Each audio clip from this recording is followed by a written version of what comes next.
Today I want to talk to you about what's called gram formula weight or molar mass. I usually use the term gram formula weight, but you'll see the term molar mass used all the time.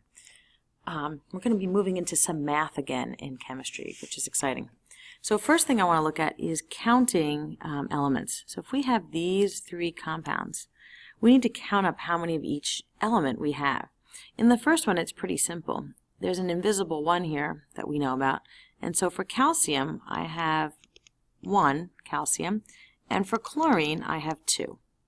It becomes a tiny bit trickier with parentheses, but not so much. My elements are aluminum, sulfur, and oxygen.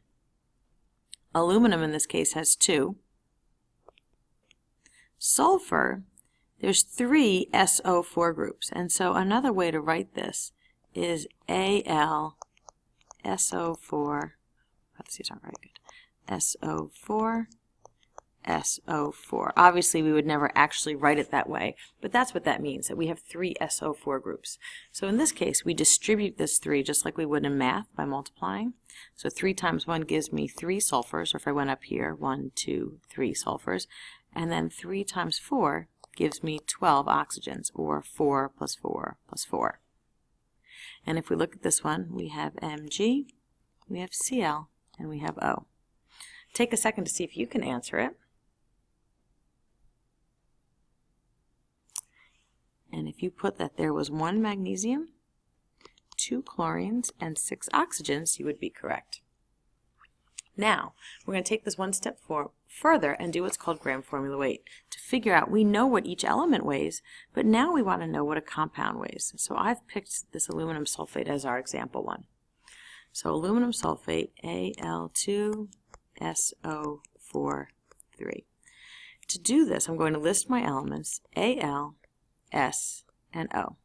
Then I'm going to count my elements. So just like we did above, I'm going to have 2 aluminums, I have 3 sulfurs, and I have 12 oxygens. I'm going to multiply them by what they weigh on the periodic table. So if I know that 1 aluminum is 26.98, I'm going to now multiply that by 2. So I'm going to put down what each of them weighs. Sulfur weighs 32.06 grams. Oxygen weighs 16.00 grams. Notice that I have grams listed for all of them. And then I'm going to go ahead and multiply across. 53.96 grams, 96.18 grams, 192.00 grams. So now I know what my total weight of aluminum is, my total weight of sulfur is, and my total weight of oxygen is. If I want to find the gram formula weight, I want to find the total weight of everything. So I'm going to take my final column here, I'm going to add it together. So I add down, and I end up with 342.14 grams. We only ever need to have 2 numbers after the decimal. So if you're using a periodic table that contains more numbers than that, feel free to go ahead and round it down to 2 numbers. If you use the periodic table that we standardly use in class, almost all of them only have 2 numbers after the decimal. A few exceptions are hydrogen, which we often round to 1.01.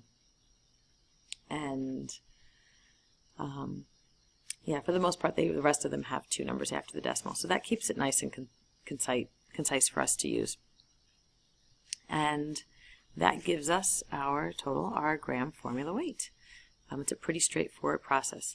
Since this is the unit on gram formula weight, there is an expectation that you will show me and demonstrate all of that work. Eventually, when we move forward, you're going to be able to do all of this work on your calculator and just provide this answer, because this is going to become the basis for many of our chemistry problems. But since this is the unit on this is the expectation of what it will look like when you solve it for me for a test or a quiz.